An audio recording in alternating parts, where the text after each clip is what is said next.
السلام عليكم ورحمة الله وبركاته حبايبنا طلاب الصف الثالث الإعدادي. أنا معاكم مستر عمرو عبد العليم مدرس الدراسات الاجتماعية. نبدأ كلامنا بالصلاة والسلام على سيدنا محمد. والنهاردة إن شاء الله هنبدأ حل محافظات السنة الماضية، وهنحل النهاردة ونبدأ بأول محافظة عندنا وهي محافظة القاهرة. عايز أقول لك إن أهم حاجة في فترة المراجعة هي حل محافظات وحل كتير جدا، لأن الأسئلة بتتكرر في بعض المحافظات وبتتكرر كل سنة. فانت لما تحل كتير فانت هتعرف تحل اي سؤال يجي قدامك. قبل بس ما نبدا الفيديو ده ما تنساش تدعمنا بلايك الجميل للفيديو ده، وتعمل لنا كومنت وتقول لي فيه رايك، وكمان تشير الفيديو ده مع اصحابك عشان يوصل لاكبر عدد من الناس وكله يستفاد. نبدا اول حاجه كده باول محافظه عندنا، وامسك ورقه وقلم واكتب معايا، او ممكن دلوقتي تحل المحافظه لوحدك وبعد كده تدخل وتتاكد من الحل بتاعك. اول محافظه ان شاء الله هنحلها يا اولاد وهي محافظه القاهره. بص يا سيدي، اولا كده بيقول لك الجغرافيا. بيقول لك السؤال الاولاني: امامك خريطه صماء لقاره افريقيا، اكتب ما تدل عليه الارقام التاليه. رقم واحد كده بيقول لي دائره عرض رئيسيه. بص كده وركز معايا، مش اي دائره عرض رئيسيه هتبقى دائره الاستواء، لا خالص. بص كده جايبها لك تحت اهي، فطبعا هيبقى اسمه مدار الجدي. رقم اتنين بيقول لي جبال، والجبال اللي هي تحت خالص دي احنا اتفقنا اسمها ايه؟ دراكنزبرج. طيب رقم ثلاثة بيقول لي اقليم نباتي، وهنا حب اللي هو يلخبطنا شوية. اقليم نباتي يقصد بيه يعني الغابات اللي بتبقى موجودة في الاقليم ده، ورقم ثلاثة موجودة قريبة من دائرة الاستواء، فيقصد بيها ايه؟ هقول له كده غابات استوائية او اقليم استوائي وشبه استوائي، الاتنين هيبقوا صح. رقم ثلاثة بيقول لي كده السلالة. السلالة اللي بتبقى موجودة فوق دي هتبقى سلالة قوقازية. السؤال اللي بعد كده بيقول لي ب صوب ما تحته خط في العبارات الآتية. والسؤال ده في ناس كتيرة جدا اتلخبطت فيه السنة اللي فاتت لأن السؤال ده كان فيه غلطة. بيقول لك كده: من قارات العالم الجديد في نصف الكرة الشرقي. طبعا أدام قال لي قارات العالم الجديد ونصف الكرة الشرقي هتبقى طبعا قارة استراليا. رقم اتنين بيقول لي اكبر بحر مغلق في العالم هيبقى بحر قزوين طبعا. السؤال اللي بعده بيقول لي كده: يظهر مناخ الاقليم الصيني في جميع القارات المأهولة بالسكان. هشيل كلمة الصيني وهكتب بدلها البحر المتوسط. رقم أربعة بيقول لي كده: يوجد في قارة آسيا أكبر دولتين في العالم سكانا هما الصين واليابان. لا، هشيل كلمة اليابان دي وهكتب الهند، الصين والهند، لأن هم أكبر دول العالم سكانا. السؤال اللي بعد كده بقى يا أولاد بيقول لي كده: بما تفسر ضيق السهول الساحلية في أمريكا الجنوبية غربا. والسؤال ده عايز أقول لكم اللي هو مفيش امتحان ومفيش محافظة غير لما بتجيب السؤال ده لأنه مهم جدا. طيب أنا قدامي طريقتين دلوقتي أحل السؤال ده. أولا أشوف إيه هي الحاجات اللي موجودة في الغرب، الجبال يعني. طبعا هلاقي جبال الإنديز، فأقول له كده بسبب اقتراب حفات جبال الإنديز من السواحل. طيب لو انا بقى مش عارف الجبال اللي موجوده في القاره هعمل ايه؟ هقول له كده بسبب اقتراب الجبال والهضاب من السواحل. الاتنين صح. لو انت عارف اسم الجبل اكتبه، لو انت مش عارف اسم الجبل ما تكتبوش عشان ما ينقصكش. رقم اتنين بيقول لي كده: ارتفاع نسبة المتعلمين في مصر. بما تفسر يعني ايه السبب يعني اللي خلى نسبة المتعلمين ترتفع في مصر؟ هقول له كده بسبب اهتمام الدولة بالتعليم في المراحل المختلفة. رقم اتنين هقول له كده بسبب جهود الدولة في محو الأمية. ورقم ثلاثة هقول له كده بسبب تحقيق مبدأ تكافؤ الفرص للجميع، وده كده اللي خلى نسبة المتعلمين تكون مرتفعة في مصر. السؤال اللي بعد كده يا ولاد بيقول لي كده: أهمية هضبة البحيرات الاستوائية. والسؤال ده بيتكرر برضو بأكتر من طريقة، وهقول لك إيه هي الطرق اللي بيتكرر بيها. أول حاجة بيقول لي كده أهمية هضبة البحيرات الاستوائية، هقول له كده عشان هي مهمة لأنها بتنبع منها روافد نهر النيل. رقم اتنين بيقول لي كده، او رقم اربعة: امتداد جميع الاقاليم المناخية في قارة اسيا. اشمعنى يعني؟ هقول له كده بسبب كبر مساحتها. هقول له كده لان قارة اسيا بتبقى كبيرة جدا، عشان كده كل الاقاليم المناخية بتبقى موجودة فيها. السؤال اللي بعد كده يا ولاد بيقول لي كده: اختر الاجابة الصحيحة مما بين الاقواس. رقم واحد بيقول لي تقع هضبة لبرادور في شمال قارة ايه؟ هقول له امريكا الشمالية. رقم اتنين من أشجار الغابات المخروطية هيبقى الصنوبر. رقم 3 بيقول لي كده ينتمي معظم سكان دول شمال أوروبا إلى إيه؟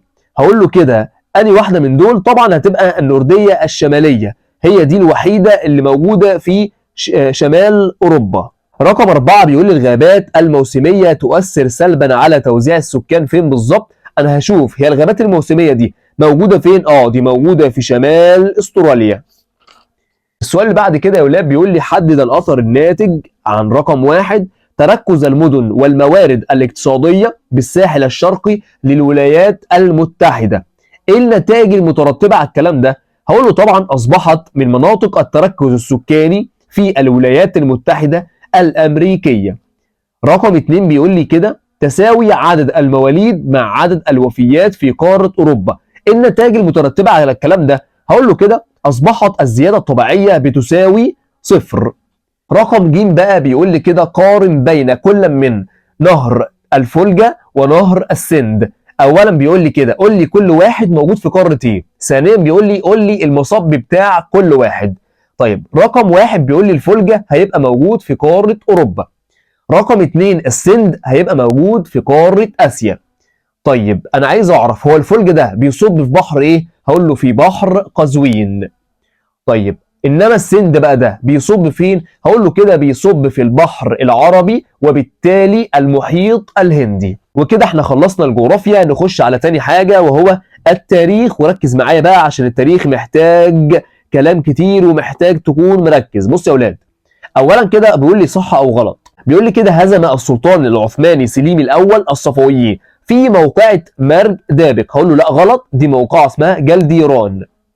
رقم 2 بيقول لي كده حققت الحملة الفرنسية أهدافها العسكرية. هقول له لا طبعا لم تحقق. رقم 3 بيقول لي كده لم تحقق المحاكم المختلطة الأهداف التي أنشئت من أجلها. هقول له طبعا إجابة صحيحة.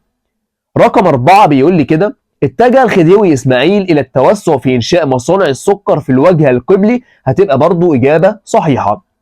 السؤال اللي بعد كده بيقول لي كده ماذا كان يحدث إذا لم، بص بقى وركز معايا، إذا لم تخضع مصر للحكم العثماني طوال 4 قرون. طيب هي لما كانت دلوقتي خاضعة للحكم العثماني قال لك كده إن هي كانت متحولة لولاية معزولة عن كل المؤثرات الحضارية. طيب هو دلوقتي بيقول لي ماذا كان يحدث إذا، يعني هي أصلا لو ما كانتش خاضعة ل4 قرون. هقول له كده لم تتحول مصر إلى ولاية معزولة عن كل المؤثرات الحضارية. السؤال اللي بعد كده يا ولاد بيقول لي ماذا يحدث إذا لم يستغل مصطفى كامل حادثة دنشواي للتنديد بالاحتلال. طيب هو دلوقتي لما مصطفى كامل ندد بحادثة دنشواي قال لك كده تم استقالة اللورد كرومر. فهو بيقول لي دلوقتي ماذا كان يحدث إذا، فأقول له كده لم يستقيل اللورد كرومر. السؤال اللي بعد كده يا ولاد بيقول لي كده ماذا كان يحدث إذا لم توقع مصر على معاهدة عام 1936 مع بريطانيا. طيب بص يا سيدي، أولا هشوف النتائج اللي كانت مكتوبة وهكتب جنب كل نتيجة من الحاجات اللي موجودة عندي لم. هقول له مثلا لم تنضم مصر إلى عصبة الأمم، لم يتم إلغاء الامتيازات الأجنبية، لم يتم إعطاء مصر الحرية في عقد المعاهدات، لم يعد الجيش المصري إلى السودان، لم يتم تقوية الجيش المصري حتى يتمكن الدفاع عن قناة السويس. طيب السؤال اللي بعده بقى بيقول لي كده أكمل الجدول التالي ومديني معركة إمبابة وكمان معركة كفر الدوار. طيب أطراف المعركة، معركة إمبابة قال لك الفرنسيون اللي يعني الحملة الفرنسية ضد المماليك، إنما كفر الدوار قال لك الإنجليز والقوات البريطانية ضد العرابيون. طيب نتيجة لكل واحدة منهم. ما النتائج المترتبة على معركة إمبابة؟ طبعا هزيمة المماليك. طيب ما النتائج المترتبة على معركة كفر الدوار؟ طبعا هقول لك كده تصدى العرابيون للإنجليز. طيب قول لي بقى تقييمك لقادة كل معركة. طبعا انتوا عارفين هنا في معركة إمبابة إن مراد بيك وإبراهيم بيك قال لك فروا هاربين، فأقول لك دلوقتي إن الفرار بيدل على ضعف قوتهم مثلا يعني. طيب قال لك مثلا معركة كفر الدوار تقييمك لقادة هذه المعركة. قال لك على الرغم من قلة الإمكانيات اللي كانت موجودة لدى العرابيون ولكن ظهرت قوتهم في التصدي للإنجليز. طيب السؤال اللي بعده بقى وآخر سؤال عندنا بيقول لي كده السؤال الرابع اختر الإجابة الصحيحة. حاكم جنوب الشام الذي تحالف مع علي بيك الكبير، ده هيكون ظاهر العمر. رقم 2 شرع نابليون في تحصين القاهرة بعد ايه بالظبط؟ بعد ثورة القاهرة الأولى. رقم 3 بيقول لي دعا محمد فريد إلى إنشاء هقول له كده نقابات للعمال. رقم 4 بيقول لي كده ترتب على استقالة سعد زغلول تأليف وزارة جديدة، هقول له كده بقيادة زور باشا. طيب السؤال اللي بعد كده يا ولاد بيقول لي كده استنتج العلاقة بين كل من اولا الحمله الفرنسيه على مصر وكمان التاريخ المصري القديم. ايه العلاقه اللي بتربط الاثنين دول ببعض؟ بص يا سيدي، هقول له اولا ان من نتائج الحمله الفرنسيه تمام اكتشاف حجر رشيد، ولما اكتشفنا حجر رشيد قال لك كده عرفنا ان احنا نتعرف على التاريخ المصري القديم، وده كده العلاقه ما بين الاثنين. رقم 2 بيقول لي ايه العلاقه ما بين السلطان العثماني وفشل الثوره العرابيه؟ طبعا هقول له كده لما السلطان العثماني اصدر قرار عصيان عرابي ده كده اضعف الروح المعنويه لدى المصريين، وبالتالي ادى الى فشل ايه؟ هقول له كده ادى الى فشل الثوره العرابيه.